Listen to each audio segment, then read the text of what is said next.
हो जाएगा कैसे?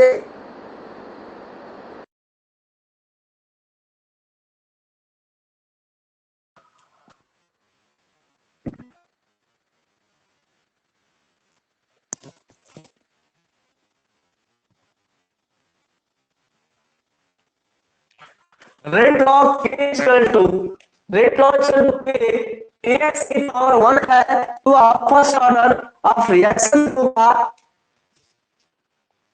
एक्स बोल दीजिए या होती है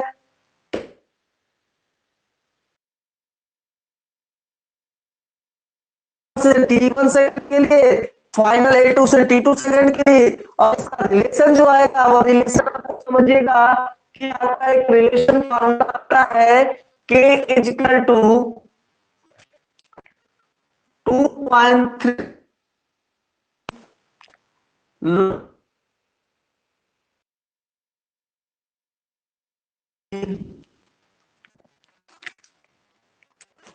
यह आपका पता होना चाहिए, बहुत इंपॉर्टेंट है रेट कांस्टेंट के और टी के बीच में। इससे हम आपको बता ही दिया कि इनिशियल वैल्यू है, इनिशियल वैल्यू है, इससे मैंने बताया कि आफ्टर टी सेकेंड। ठीक, अब आपको इसके बाद जो आएगा, अब इसके बाद आपसे यही कहा जाएगा कि relation between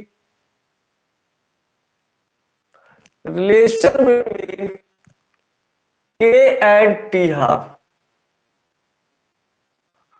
relation between K and T half rate constant और टी हाफ अर्धायु, ये क्या रिलेशन होता है? तो आइए हम आपको रिलेशन के बारे में ले चलते हैं। रिलेशन के रूप में हम आपको बताएंगे कि क्या होता है और कैसे हम नोट करते हैं, उसको सॉल्व करते हैं। जैसे कि आप यह भी कह सकते हैं, मैं बता रहा हूं, बात को समझ कीजिए। इक्वल टू 2.303 टी हाफ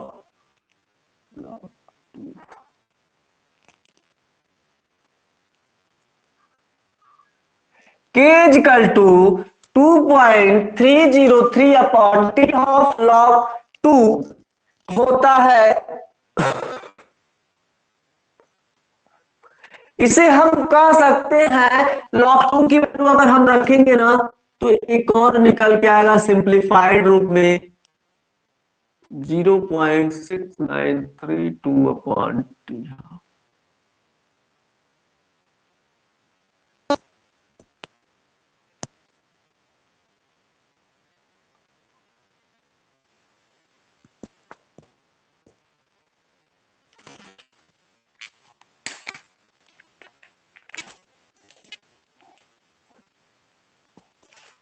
या सिंप्लीफाइड रूप में लॉग 2 की वैल्यू रखेंगे ना और उसमें मल्टीप्लाई कर देंगे 2.303 में ना तो इतना ही आ जाएगा।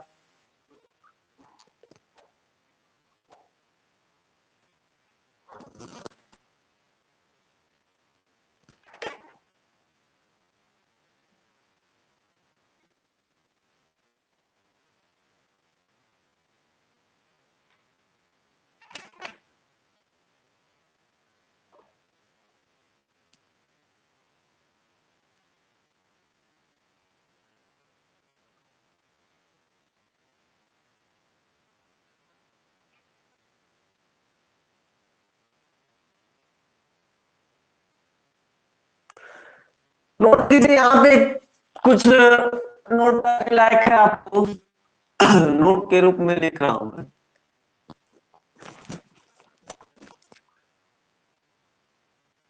टी हाँ, जीरो ऑर्डर रिएक्शन में मैंने बताया था कि उसका जो कंसंट्रेट है ना does not concentrated depend upon rate reactant पे, उसके कंसंट्रेशन रिएक्टेंट पे does not depend, concentration reactant पे डिपेंडेंट नहीं करता है कौन, जीरो ऑर्डर रिएक्शन। लेकिन इसमें फर्स्ट ऑर्डर रिएक्शन आपका डिपेंड करता है रेट ऑफ रिएक्टेंट कंसंट्रेशन पे, लेकिन T does not does not depend upon concentration of reactant. जो टी हाफ होता है ना अर्ध आई, वह आपका first order reaction, T half of first order reaction does not depend upon concentration of reactant. यानी हम कह सकते हैं किसका फर्स्ट ऑर्डर भाई, T half Molly first order reaction की।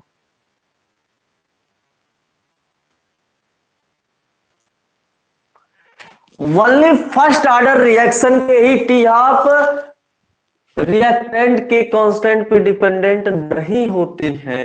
यह नोट कर लीजिए, नोट करने लायक आपका है। नोट कीजिए इतना, नोट कीजिए इतना।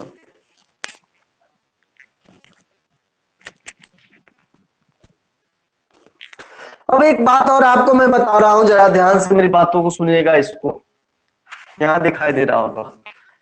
मान लीजिए लिखना हो, नोट करना हो, k equal to 2.303 upon t log के रूप में लिखेंगे तो log a naught minus log 80। यह भी नोट कर लीजिएगा, अभी एक इसी का पार्ट है। लॉग के फॉर्म में हम कैसे नोट करते हैं इसको नोट कर लीजिएगा। अब आपका ग्राफ कैसे बनेगा, ग्राफ के रूप में आपकी बात की जाए ए नॉट और टी हाफ के बीच में, तो आइए हम बताते हैं ए नॉट और टी हाफ के बीच में।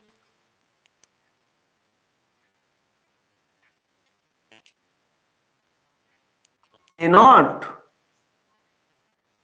टी हाफ के बीच में, तो इसमें हम आप कह सकते हैं ना कि कांस्टेंट पे डिपेंड नहीं कर रहा है, तो भाई साहब ऐसे बन जाएगा। और आपसे दूसरी बात कह दी जाए,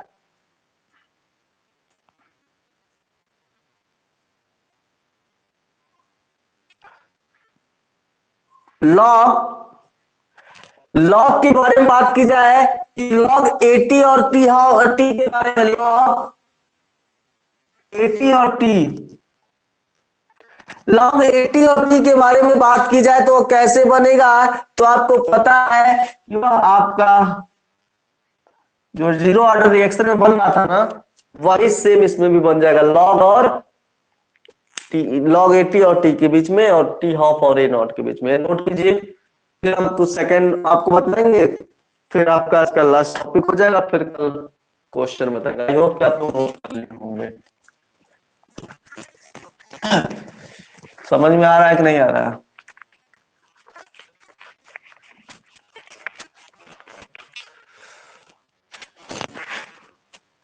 नोट कर लिए होंगे आप। ये तब तक इतना लिखते हैं।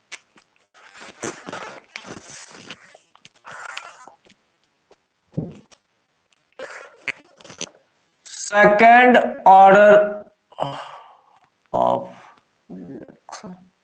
सेकेंड ऑर्डर ऑफ रिएक्शन के बारे में, जैसे सेकेंड ऑर्डर ऑफ रिएक्शन किसे कहेंगे, मान लीजिए x equal to 2, x equal to 2 आ जाए रेट लॉ में, जैसे कि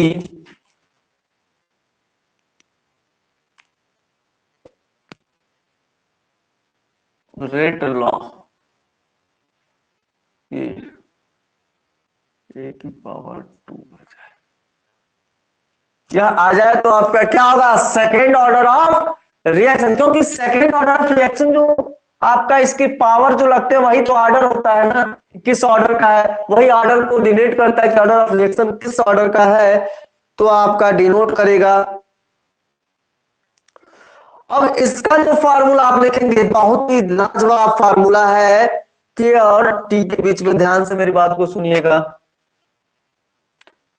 इसकी जो फार्मूला है ना बहुत ही लाजवाब तरीके से को ध्यान से सुनने का प्रयास कीजिएगा। 1/T 1/80 minus 1/A0।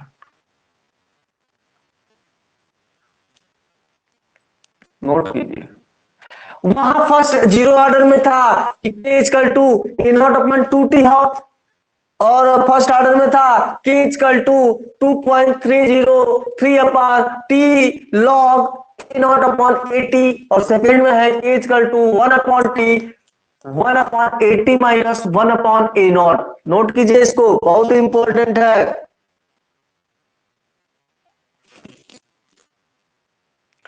अब आपसे बार बार पूछा जाता है कि